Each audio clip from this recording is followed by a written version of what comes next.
Our shiur today is called the Halachot of Pesach, spiritual or practical. So a really fun and interesting debate came up in one of my classes a week or two ago when I taught a class similar to this, in which I wanted to go through the Halachot, as some of the the beginning Halachot of Pesach, the laws of Pesach, in order for us to get studying and begin to fulfill that mitzvah of studying those laws of Pesach, those Halachot of Pesach. And there was one camp that was on team, this is just the Shulchan Aruch, our code of Jewish law, is our to-do manual, right? And it tells us exactly what to do. It's for practical purposes. We don't have to get too deep in it. And then there was the other camp that was like, well, I actually think it's really interesting to talk about the purposes of the various different rituals that we do throughout Pesach and throughout Jewish ritual in general, and maybe the Shulchan Aruch can be a launch pad for those conversations. And before we dive in, I'm curious to hear any reflections on this dichotomy of like, no, it's just meant to be practical, or no, it's spiritual, maybe it's practical and it's also spiritual. Does that land with anybody? Is anybody on team practical? Raise your hand if you're on team practical. Okay, we got one tentative hand. Raise your hand if you're on team spiritual. Wow, no one wants to vote, huh? Oh, what can you do? It's fun. It's I'm on team okay. Team fun. Team fun. both. Team what? Both. Team both. Who's on team both? What is the question? There you go. So the question is: our Halachot of Pesach, as we find them in the Shulchan Aruch, the laws of Pesach, are they just practical or are they just spiritual? And of course, the natural answer has already emerged that many of us feel that they should be both. So we're going to move through just a study of a couple halachot, both to sort of absorb the practical aspects of what we need to do when we begin to do Bedigat Chametz in our homes for Pesach, which is coming, and every day I'm like, oh, it's one day closer to Pesach. Bedigat Chametz, of course, being when we search our homes for the last bit of Pesach after all last bits of Chametz, that's anything leavened, after we've done all of our cleaning, and we set it aside to burn it in the morning. So if you see it right at the top of the page, we have our first halakha right here from the Shulchan Aruch. Can I have a volunteer read the English for us? Yeah. We learn the halachot of Pesach for 30 days before Pesach. Then the Ramah Israelis said it is customary to buy wheat to give to the poor for Pesach, and whoever is residing in the city for 12 months must give for this. Great, thank you. So the key point in this particular halakha is that we learn the halachot of Pesach 30 days before Pesach begins. Now we're, I don't know about you, but I feel a little bit behind on that myself. I started right at 30 days before, and I've sort of fallen behind, but here's our chance to sort of start again and get into it. So, is there a question? No, but the other thing is that Ramah says that there's a custom called Ma'od Chitim. Ma'od Chitim is to give money for wheat for people to buy who can't afford to buy Pesach. Right, and this is a part of a whole larger and separate conversation from this particular short shiur, but it's interesting because there's a whole debate about who is responsible for giving this, who's responsible for providing people with these materials, how long do they need to be there for, and what is their intention, and it's a very interesting line of thinking. Yeah. So is the giving of the money for wheat, is that done right after Purim? Like right after Yom Kippur, you go nail the first nail and you say, is this something that you do? It was part of your, we're in this Thursday structure? Right, that's a good question. I don't know the exact answer to that, but I have to imagine that since the Ramah has provided this gloss here, that maybe we should sort of be quick to do this particular mitzvah. Also, practically speaking, as it gets closer to Pesach, and whether people have matzah or don't have matzah, I think it's a little bit more practical to provide those materials then. But I really think it could be read either way. But the truth is, I don't know the exact answers to that question. Yeah. It's kind of strange that it doesn't say give the poor money to buy wheat, but rather you have to buy the wheat yourself. It's like they're not trees; they're just trust there or concern about how the money would be used. You have to specifically buy the appropriate wheat. That's interesting. Does anybody have any response to that? Just curious. Not really what I expected. Yeah. What you're saying is that you need to, some people outside, instead of buying food, sometimes you give them food, they give you. Uh-huh. They just say money, if you give money, you don't think they're buying food or they're buying stuff. So I know more times probably you do that with blood. Right. Yeah. They have another need there. Right. Right. So I think that's an interesting point about the maybe there are other needs, and why not just money? So we can give them money to folks money to buy their own wheat, but maybe because there's a fear, excuse me, or there's an awareness that there are some competing needs, but that money won't be used for the particular purpose of buying wheat to make matzah, right? So I think in these terms, that we have to give wheat to the poor for the purposes of fulfilling mitzvot on Pesach for eating, perhaps making and even selling matzah. So look, we have that, you have that debate very often, if somebody asks you for, the beggars who ask you for money, and if you, for example, think that they're an alcoholic or something, and they use it for liquor, or they're a drug addict, and they use it for drugs, the question is, whether you give them that, or you give them, a Starbucks card, or something, a nutrition card, or something like that. So it's interesting because it says one should buy it and distribute it. No, if someone asks me for money to eat, I buy them something to eat. I don't just give them money, I'll say. Sure. I think I feel like we're sort of like going off on a tangent that's a little less related to the class itself, which I think is very interesting. For those at home, I apologize, I haven't been repeating some of the answers, but we're sort of discussing the reasons why we're commanded to, or it's a custom to give wheat to the poor as opposed to give them money to buy it themselves, which you find in the first source on the page.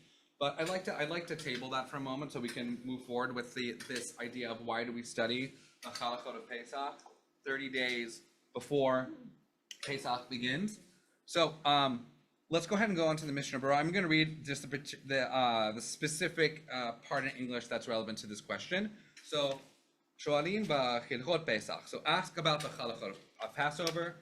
This is the second English entry on the first page. The translation is, behold, Moses was standing on Pesach Rishon, the first Pesach, the sort of Pesach we all know, and sort of expounding or warning on all of the Halachot, the laws of Pesach Sheni, which is the second Passover. And this is the law for the rest of the Yom Tovim, that we also expound on them 30 days before each Yom Tov. So the Pesach Sheni, is anybody familiar with Pesach Sheni? Anybody want to take a crack at explaining what that is before we get into the biblical If you're source? impure, Yeah. then you cannot celebrate Pesach on time. There's a do-over 30 days later, which is called Pesach. Great, and thank you. So Pesach Sheni is exactly that, basically a do-over. If you are, for whatever reason, ritually impure, and aren't able to offer the Passover sacrifice, then there's a second opportunity to do that 30 days later. And because Moses was expounding on the laws of Passover, of Pesach Sheni 30 days before that Pesach Sheni, that's where we get the idea of like, okay, we should be studying the laws of Pesach 30 days before Passover itself. And then that becomes extended to the rest of our Yom Tovs, the rest of our holidays. And for that source, can I have a volunteer to read? If you flip the page, on the back side of that page, you'll see in the English, the source is Numbers 9, 6 through 12. Would anybody like to read that out loud in the English for us, for the class? Yeah, sure. I can read again. Yeah. Okay, Judy, why don't you give me the microphones? Okay. It's taken from Numbers chapter 9, verses 6 through 12. But there were some householders who were impure by reason of a corpse and could not offer the Passover sacrifice on that day. Appearing that same day before Moses and Aaron, those householders said to them, impure though we are by reason of a corpse, Why must we be debarred from presenting Adonai's offering at its set time with the rest of the Israelites? Moses said to them, stand by and let me hear what instructions Adonai gives about you. And Adonai spoke to Moses, saying, speak to the Israelite people, saying, when any party, whether you or your posterity, who is defiled by a corpse or is on a long journey, would offer a Passover sacrifice to Adonai, they shall offer it in the 2nd month, on the 14th day of the month at twilight. They shall eat it with unleavened bread and bitter herbs, and they shall not leave any of it over until morning. They shall not break a bone of it.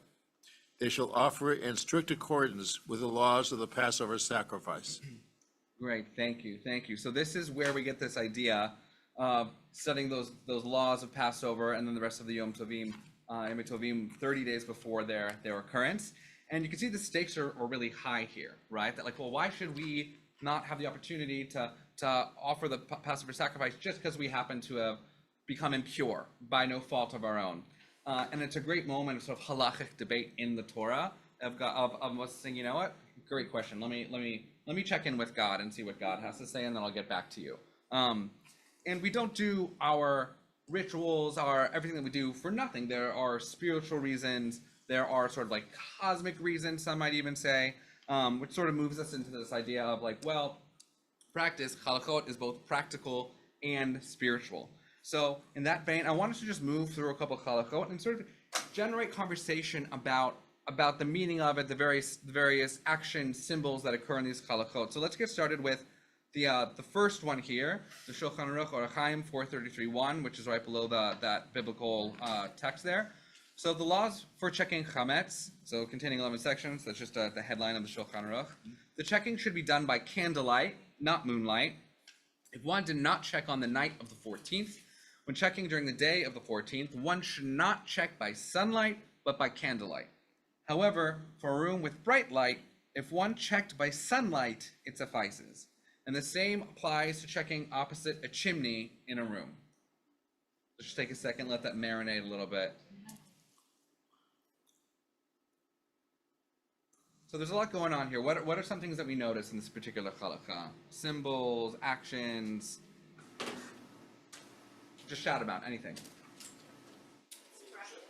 Practical, great, okay. Herb, do you have something to say? Yeah, I think you could see more chametz by candlelight, And why do we think that is? because it's like a spotting right on the scene of the crime versus just being out there. Mm-hmm. So there's a question about the quality of the light and how that helps us do what we need to do. Like a flashlight. Yeah, yeah, right, great. I just want to point out that something that very few of you know. Why is the lulav up on top of the ark? Little trivia. Sweeping Great up the trivia, yeah. chametz. Does anybody know? For sweeping the chametz? You're supposed to keep it up there till Erev Pesach and use it when you do the Tikat Chametz to sweep out Yeah, the rest of the chametz, which connects to 2 holidays. yeah. So one of the things we should see is how good our rabbis are. This is missing right after Oh Pesach. boy. You know this is being recorded, right? And that is that they've kept it up there all this time. And the question is, whether they're going to remember to remove it. There you go, there you go. And it's, Warn them. yeah, I will. And you know what's funny is last year, Because they didn't even change the clock. last year we forgot to take our lulavim for when we did Biur Chametz in the neighborhood. So now we have 4 fronds. We have 2 sets. So it's going to be a lot of sweeping and a lot of fire. So not controlled by us. It'll be in a controlled environment with one of the shuls around here. Great. So the question of different types of light. Are there any spiritual qualities to the different types of light? Like, let's try to pull out some of the spiritual ideas of this. Candlelight is more spiritual. Can you say more about that? A lot of religions. Well, hold on. We had an answer right here. Go ahead. If you have a candle and you're looking at how fire and you're in control of looking for it. Mm-hmm. Want me to take yours? Yeah, thank you very much. And sunlight is far away. Mm, So a mhm. candle lights You're gonna refill. You should be looking for it at night. Yeah, you should be. Yeah, so you're checking at night, you have to use a candle. So the candle itself is so if I can just reflect back for the people at home, has a spiritual quality to it. We use candles for a lot of different things. For when we light candles for Shabbat, for Yom Tov, and otherwise. So this is already an object that has a spiritual quality to it. I think Rosa and then can you please tell me your name again? Rosemary. I thought that was what it was. Okay. Think about it, candles, a lot of religions use candles, quite a few, it's quite common. Mm-hmm. Yeah. So Rosa is saying a lot of religions use candles. It's pretty common, which sort of speaks to like the practical element of things, right? Like candles were kind of like light bulbs, right? That's how we lit our homes. And then it became almost ritualized in many ways, especially for Shabbat, of like, look, we can't sit here in the dark, we gotta light some candles, but there has to be some sort of reason for lighting those candles. Rosemary? I think there are two qualities of candle. One is that everybody can make it if they know how to. And in old times, they had probably beads, they can use that. It's easier to make. And secondly, in Oriental, Middle Eastern poems, candle is always a sacrifice. Oh, interesting. So he dies, so we have the light. So always in poems it comes many times that candle burn, but then the light doesn't burn. Right. So like again, another moment of the candle itself being spiritual and being sort of common in some other traditions and across the world, which is really beautiful. Yeah. Why not a torch? Why not a torch? Not a candle that has multiple wicks? Yeah, good question. So let me ask you a question. Practical reason. Yeah. Okay. Go ahead. Yeah. Any set something on fire. yeah. No, I mean, No, of course. Yeah. That's you're going into nooks, crannies, crevices. so we're about to check lighting things on fire. You're gonna set something on fire, something will burn. Right. So yeah, there's a practical reason for sakana, for danger, that we may light something on fire. Yeah. I'm gonna suggest a possible spiritual reason for this. I might be way off, but the bees make the wax, I assume, and bees make honey, dvash, Eretz Yisrael, and wheat from the lechem. This is one of the four grains of Israel. The wheat. Yeah, Yeah.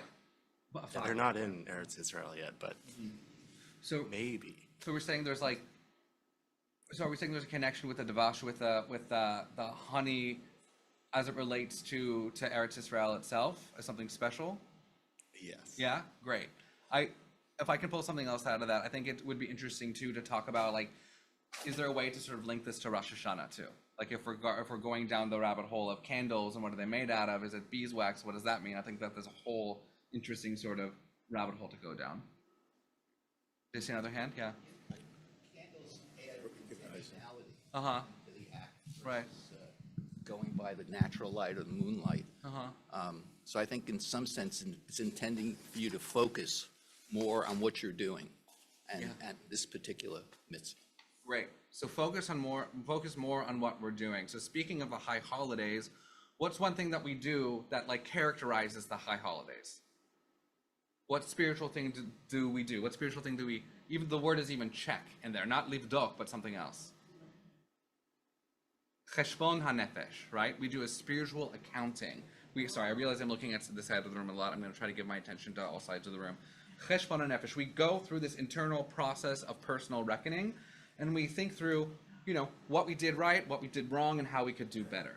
And Bedikat Chametz, as a process, is a sort of a physicalization in a similar way of that kind of process. We're going through our homes, we're ridding our homes of chametz, of anything leavened, and then we take this final moment with a candle to cast, not light, but actually cast shadows and all the things that we've missed. So this is something that's interesting about the candle. Why not the torch? Well, let's look at the lights here on, right above us. These are basically torches. They create so much light, to the point where if you were to look on the floor, you probably wouldn't be able to see crumbs very well, right? Because it's all illuminated. But if you had a candle and you held it at an angle, it would cast long shadows, So there's a practical aspect to it of like what really helps you see the chametz, and then there's the spiritual aspect of like, let me really look for the. I did everything I possibly could. Let me take another shot at finding the things that I missed, right? Which is, I think, links very nicely to this idea of cheshbon nefesh. And then afterwards, as we heard earlier about the fun fact of the lulavim, when we do biur chametz, when we take that chametz and we burn it, we also release ourselves of having to look for any more chametz. We've done our due diligence, then we look for the final pieces of it, and then we say, okay, I did what I can do, and anything that is left over, let it be like the dust of the earth. This is this whole sort of formula that we say when we do biur chametz. Amazing. Okay, so wow, we've spent a lot of time on one halakha, which I think shows how beautiful and spiritually generative it can be. Before we move on, I want to skip this next one, but before we move on, do we have any last reflections on this particular halakha question? Yeah. I just wanted to say the next sentence, it says if you have a bright light, okay, you don't need it. Yeah, interesting. Get my sunlight, it's a device. Yeah, interesting. Yeah. Oh, the next one. Yeah. So great. So let's flip the page, and we're gonna spend a couple minutes on the next halakha, which should be Shulchan Aruch Orach Chaim 433.3. Does everyone see it? Yeah, great. So this is again, we're talking about Bedikat Chametz, searching for Chametz. One checks all places where there may be concern that Chametz was brought in. Therefore, all rooms of the house and attics require checking. For sometimes a person enters with bread in hand, but wine cellars where bread is not suspected, as well as barns and the like, do not require checking. It's interesting. Let's just let this sort of marinate for a second.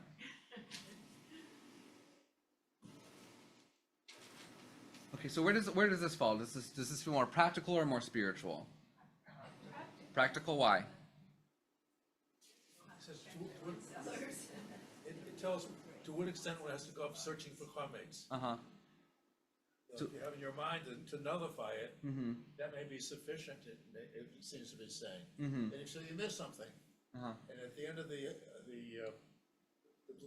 prayer we say for B'dikat Chametz, so whether it's seen or not seen, it's as if it's the dust of the earth.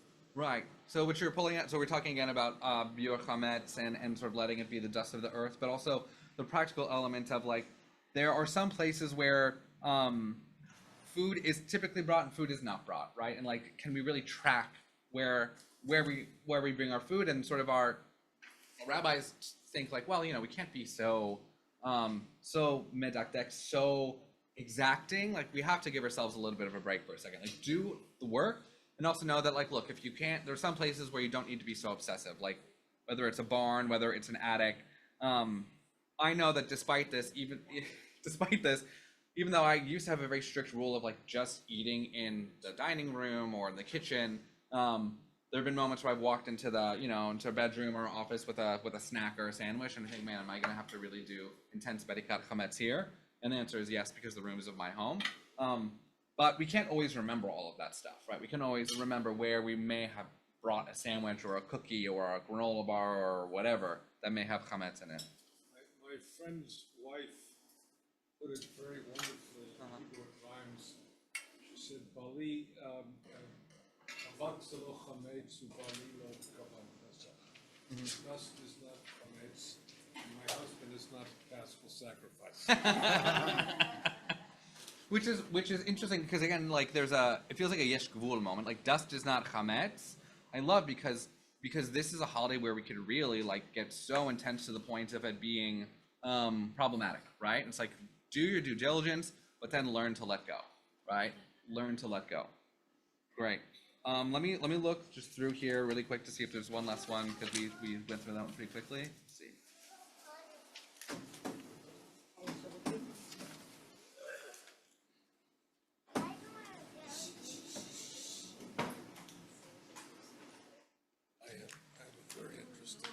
So let's skip to the last page and just talk about these two, the two at the top of the page. So synagogues and study halls require checking. For children, usually bring chametz inside, and I love that we just had a kid walk in. That's really fun.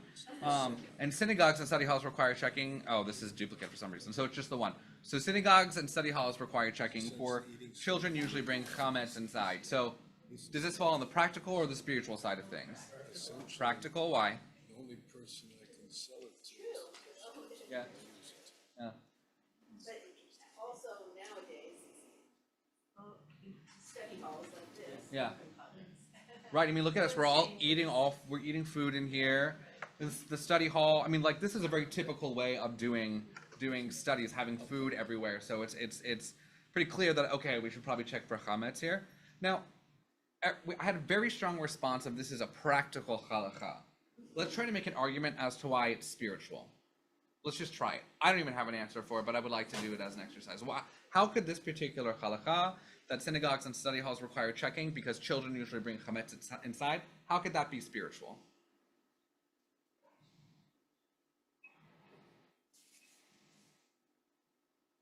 It's not only children bring chametz. Say it again. It's not only children bring chametz, they throw candy at the bar mitzvah. Look at this room.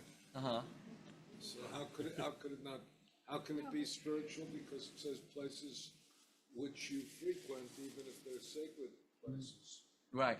require inspection. So it's not just chametz, but you brought up throwing candy at bar mitzvahs and which sort of connects us to. There's a difference. What was that? By the very nature, chametz produces crumbs by its very nature. Yeah. You throw wrapped up candies and stuff like that, Yeah. or even apples and stuff like, they don't produce crumbs, but chametz, Sure I mean, they we do. know When you matzah, eat it, you what put the irritates me candy about out. matzah is it just flies all over the place. You can't be neat and eat matzah at the same Yeah, time. but even so, It's all over the place. But even so, despite of our best intentions of like, look, when like someone's always gonna slip past the shul guard, basically. Not the security guard, but the guard in front saying, hey, you can't bring your coffee and you can't bring your food in here. And there's gonna be chametz somewhere. There just is. Go ahead. I think if you associate comments with something negative, Uh-huh. oh, comments is a sin or evil, then you can make it something spiritual. Oh, interesting. Can you say more about that? That's interesting. If you say that comments is associated Mm-hmm. with something evil or negative, then you can make it more spiritual, right? You can look at it as a Right. metaphor for something, so you remove the evil from your house, you remove the negative thoughts, don't want negative thoughts to fly in the air, you want to be more optimistic, or something like that, that would make it more spiritual. Comments instead of negative, this seed, this. Right. So if we apply sort of a spiritual quality to chametz, and sort of like we were saying before with the connection to cheshbon and nefesh, then we could see that as a process of somehow removing that negative quality from our homes. Yeah. Yeah. I'm just gonna say, so, the food you see in children, sit at Yeah. we have some of these. Uh-huh. Yeah, it's food for them. No, just, it's a positive.